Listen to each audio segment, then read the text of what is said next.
자, 그러면은 오늘은 여기까지고요. 좋아요도 많이 눌러주세요.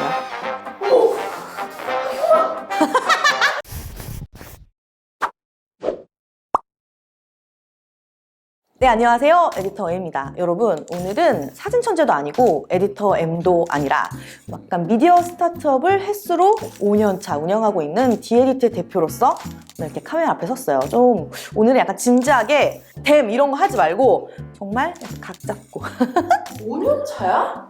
그치, 횟수로. 어쩐지 늙었더라.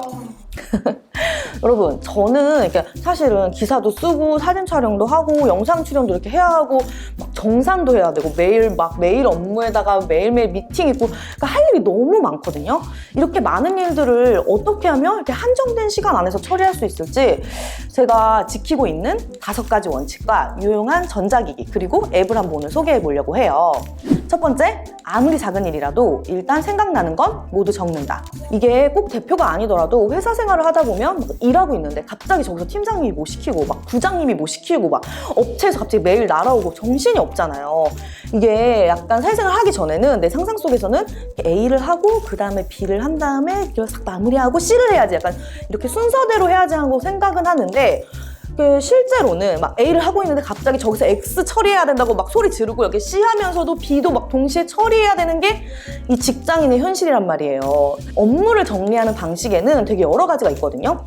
여러분이 아실지 모르겠는데 옛날에 일 좀 하는 사람들은 이렇게 한 번씩 써봤던 프랭클린 방식이 있어요. 이거를 first thing first라고 해서 일의 우선순위에 따라 처리하는 방식이거든요. 근데 저한테는 이게 좀 잘 안 맞더라고요. 예를 들어서 저한테 우선순위가 가장 높은 일은 기사를 쓴다거나 뭐 영상을 기획한다거나 이런 일들이 제일 중요하거든요.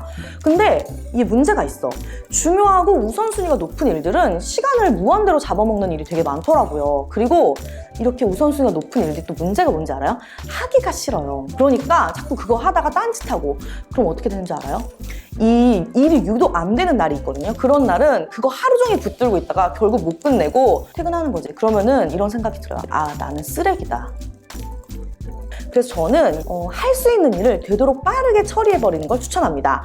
이거를 전문용어로 GTD, 그러니까 Getting Things Done 이라는 방식이라고 하거든요.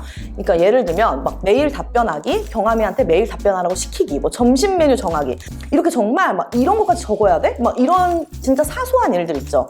이런 것들도 적어두세요. 그렇지 않으면 까먹습니다. 저는 이제 재작년에 산 Things3라는 앱을 정말 잘 쓰고 있어요. 근데 이게 사실 좀 비싸요. 아이폰이 10.99달러 그리고 맥 OS가 54.99달러. 다 따로 사야 돼? 아이패드용도 따로 있지? 네. 그리고 이게 또 맥 OS랑 iOS용 앱이라서 그렇게 추천을 하진 않고요. 대신 추천하는 건 분더리스트라고 이거는 안드로이드용도 있으니까 한번 다운받아보시는 걸 추천합니다. 사실은 뭐 세상에 투두리스트 앱이 정말 많아요. 되게 좋은 투두리스트의 조건을 좀 말해볼게요. 일단 첫 번째는 당연히 할 일 리스트를 굉장히 빠르게 작성할 수 있어야 되고요. 그리고 두 번째는 할 일을 다 해서 그걸 체크를 하면 리스트에서 사라지는 방식이 좋아요. 이러면은 이렇게 일을 하다가 꼭 하나라도 더 많은 목록을 지우는 게 일종의 게임같이 돼서 막 속도를 내게 되거든요. 세 번째는요, 일의 우선순위를 이렇게 직관적으로 표시하기 위해서는 이렇게 할 일 적어둔 리스트 하나하나가 블럭처럼 되어 있어서 되게 순서를 쉽게 바꿀 수 있는 게 되게 편리하더라고요. 그리고 네 번째는 그 마감 날짜를 쉽게 지정하고 미리 사전 알람 기능이 있으면 더 좋겠죠? 그리고 마지막 5번째는요, 내가 쓰는 업무용 컴퓨터랑 그리고 스마트폰을 모두 하나의 앱으로 연동이 되어야 해요. 그러니까 저 같은 경우는 아침에 출근하면서 대중교통 안에서 그날 해야 할 일들을 스마트폰으로 딱 정리하고 작성하기도 하고, 그리고 이제 퇴근하고 이렇게 침대에 누웠는데 내일 그거 해야겠다 막 이렇게 생각날 때가 있잖아요. 그러면 그냥 스마트폰 열어가지고 이렇게 해야 될 일 적고 그러거든요.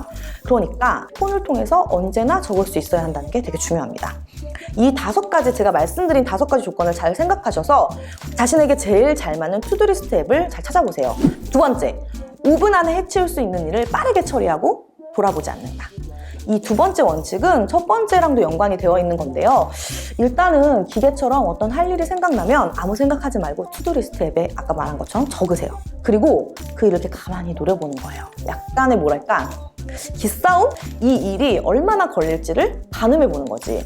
만약에 딱 했는데 그 일이 5분 안에 이제 끝낼 수 있는 일이다? 그러면은 바로 그 일에 착수해서 빨리 끝내버리고 뒤돌아보거나 다시는 생각하지 않고 다시 앞으로 이렇게 나아가면 됩니다. 이게 익숙해지면요, 일 처리 속도가 되게 빨라지고요. 그리고 회사에서 이제 상사나 혹은 저랑 같이 일하는 사람에게 저 사람은 일 처리가 굉장히 빠른 사람이다? 이런 인상을 줄 수 있어요. 세 번째, 집중해서 일할 수 있는 시간의 뭉텅이를 사수한다. 여러분, 업무 시간이 이게 9 to 6라고 했을 때 이 일종의 블럭이 있거든요. 예를 들면 출근해서 이제 일단 출근하자마자 빠르게 처리할 일들을 슉슉 하고 남은 시간부터 점심시간까지 요거 하나의 블럭, 그리고 밥 먹고 와서 약간 배도 부르고 집중력이 떨어지는 시간대에 둘, 그리고 다시 집중해서 퇴근하는 시간까지 셋, 그리고 야근 시간 넷, 이렇게 한 대충 4개의 시간 블럭으로 나눌 수 있는데요. 그 모든 업무에는 되게 가볍게 끝낼 수 있는 일이 있는가 하면 되게 시간을 많이 잡아먹거나 혹은 고민을 되게 많이 하고 아니면 이 일을 내가 되게 잘해야 하는 그런 일들이 있잖아요. 저 같은 경우는 아까 말씀드렸던 것처럼 글을 쓰거나 혹은 이렇게 영상을 기획하거나 이런 일들이 있죠. 근데 이런 일을 하기 위해서는 집중할 수 있는 시간 뭉텅이가 필요하거든요. 근데 이 시간을 내는 게 진짜 쉽지가 않아요. 아까 말한 것처럼 막 이 일 저 일을 막 치고 들어온단 말이에요.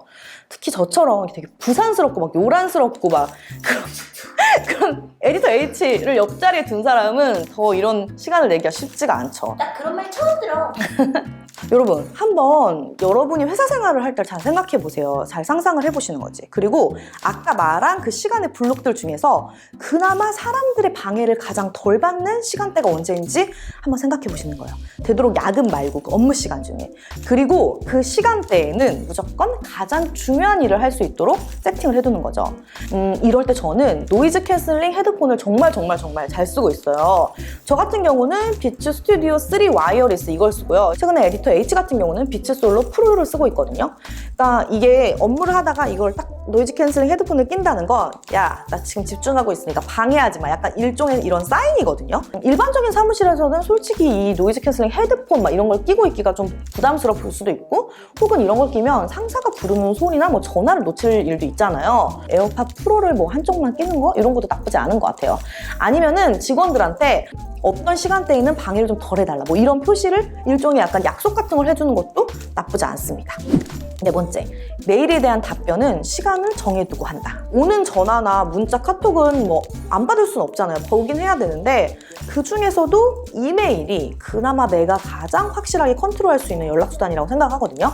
왜냐면 정말 급한 일이면 전화를 했겠죠. 근데 이 메일이란 게 막 대부분이 되게 공식적인 업무 커뮤니케이션 수단이니까 거기에는 막 부장님, 팀장님, 막 직장 동료, 막 참조도 걸려있고 또 메일로 오는 것들이 제가 의사결정을 해야 되는 것들이 막 그렇게 왔다 갔다 하니까 메일을 쓰는 것 자체가 저 같은 경우는 시간이 좀 걸리는 일들이 많더라고요. 그래서 메일 같은 경우는 하루에 많게는 3번, 적게는 2번 정도 시간대를 정해두고 답변을 하는 거예요. 예를 들면 뭐 출근하자마자 한번 그 밤사이에 온 것들 쫙 하고 아니면 점심 먹고 이렇게 약간 졸릴 때 있죠. 집중력이 떨어졌을 때 이럴 때 메일을 보낸다. 그래야지 이 메일이 내 일의 흐름을 방해하지 않고 시간을 되게 많이 잡아먹는 걸 줄일 수 있어요. 근데 또 메일 같은 거 오면 급하게 보내야 할 메일들도 있잖아요. 대충 어떤 건지 확인을 해야 돼요. 이게 급한지 안 급한지. 그럴 때 유용한 게 저 같은 경우는 이 벨킨의 부스트업 무선 충전 스탠드더라고요. 이렇게 딱 거치해서 세워서 무선 충전을 할 수 있는 거는 왜 좋냐면 제가 일하고 있는 노트북이나 컴퓨터 옆에 이렇게 시야가 닿는 곳에 두세요. 그러다가 이렇게 스마트폰이 이렇게 푹 올린다? 그러면은 애플 그 페이스 아이디 광고처럼 이렇게 눈만 이렇게 살짝 돌려가지고 잠금을 해제하고 그 알람의 정체가 무언지 확인을 하는 거예요. 부장님이 아삽으로 메일을 보냈다. 그러면은 그거 확인하고 바로 부장님한테 답변을 해야겠죠. 이렇게 하니까 쓸데없는 커뮤니케이션을 되게 줄일 수 있고 업무의 효율이 정말 높아집니다. 5번째, 인간은 도구를 이용할 줄 알아야 한다. 저 같은 경우는 되게 급하게 쳐내야 하는 일은 이제 투두리스트 앱을 이용하고 그런 게 아니라 좀 장기적인 프로젝트의 일은 노션이라는 걸 사용합니다. 노션은요, 지금 엄청 떠오르고 있는 클라우드 노트 서비스인데요. Nothing is impossible. 정말 노션으로는 못하는 게 없더라고. 이게 뭔가 에버노트를 대체할 만큼의 모든 생산성을 집대성한 그런 괴물 같은 서비스예요. 웹, 윈도우, 맥OS, 안드로이드, iOS 모두 가능하고요. 가격도 일단 처음에는 공짜다가 이제 쓸만하다 싶으면 한 달에 4달러, 그리고 만약에 팀으로 사용하고 싶으면 한 달에 8달러 정도를 내면 됩니다. 저는 노션으로 작년에 막 디에디트 3주년 파티 준비도 하고 막 글을 쓰거나 기획할 때 대략적인 뼈대를 잡는 일도 노션으로 하고 있어요. 이 노션의 특징은 일단 되게 예뻐요. 생산성에 의해서 뭐 예쁜 게 이렇게 중요해 이렇게 말하실 수도 있는데 저는 UI가 되게 깔끔하지 않은 앱은 아무리 편해도 잘 안 쓰게 되더라고요. 이 노션은 이렇게 페이지마다 앞에 이모티콘을 넣어서 되게 직관적이고 한눈에 보기 쉽게 정리를 할 수 있고요. 그리고 여기 위쪽에 커버도 내 마음대로 지정할 수 있어서 약간 커스터마이징하는 기분이 있어요. 또 노션의 가장 큰 특징이 이 노트 앱인데 이 텍스트 하나하나가 블록으로 서식이 지정돼가지고 이렇게 드래그 해가지고 텍스트인데 두 단으로 만들 수도 있고 그리고 하나의 노트 안에 또 다른 페이지를 넣고 또 다른 페이지를 넣고 그리고 블렛이나 토글 같은 걸로 개념이나 뭐 노트 정리 같은 걸 되게 편리하게 정리할 수 있습니다. 에버노트가 되게 언젠가부터 저한테 너무 헤비하게 느껴지더라고요. 이렇게 펴지는데 약간 포토샵처럼 느리더라고. 근데 에버노트를 끊어버렸어요. 왜냐면은 이 노션에서 기존의 에버노트에 이렇게 모아뒀던 자료들을 한꺼번에 옮길 수 있거든요. 동기화가 돼요. 짱이죠. 저는 그리고 이 노션을 기사를 쓸 때 필요한 자료들을 클리핑하는 용도로 굉장히 잘 사용하고 있는데요. 어떻게 하냐면 크롬의 확장 프로그램인 노션 웹 클리퍼나 혹은 아이폰에서도 바로 클리핑이 가능해서 어떤 기사를 보다가 이건 좀 나중에 읽어봐야겠다 혹은 이건 나중에 기사 쓸 때 도움되겠다 이런 것들은 모두 노션에다가 링크를 이렇게 차곡차곡 모아놨다가 어떤 걸 써야 될 때는 그 관련 검색어들을 이렇게 검색해서 거의 슉슉 찾아가지고 쓰고 있어요. 사실은 노션은 정말 너무 많은 기능들이 있어서 제가 이 시간 관리를 소개하는 이 영상에서 모두 소개를 하는 건 불가능할 것 같다는 생각이 들어서 대신에 노션 사용법이 궁금하신 분들은 그 유튜버에서 맥 선생님의 유튜브 채널에 가시면 정말 잘 정리해 주더라고요. 저도 그걸 보고 노션을 이렇게 쓰면 되게 좋겠다라는 생각을 되게 많이 하고 도움을 많이 얻었습니다. 맥 선생님 화이팅! 자, 이렇게 오늘은 제가 디에디트의 대표로서 수많은 일을 할 때 시간 관리를 어떻게 효율적으로 할 수 있는지 제가 지키고 있는 5가지 원칙을 소개해 봤는데요. 사실은 저도 이 5가지를 모두 진짜 칼같이 지켜서 나는 막 시간 관리의 신이다 이런 말을 하려는 게 아니고 이 5가지 원칙을 계속 마음에 두고 지키려고 하다 보니까 확실히 업무의 효율이 되게 많이 높아지더라고요. 그래서 여러분한테도 한번 설명을 드리고 여러분에게도 도움이 되셨으면 좋겠습니다. 어떻게 유용했는지 모르겠네요. 여러분 다음에 또 만나요. 안녕. 오늘 좀 되게 똑똑해 보였어요? 대답을 안 해.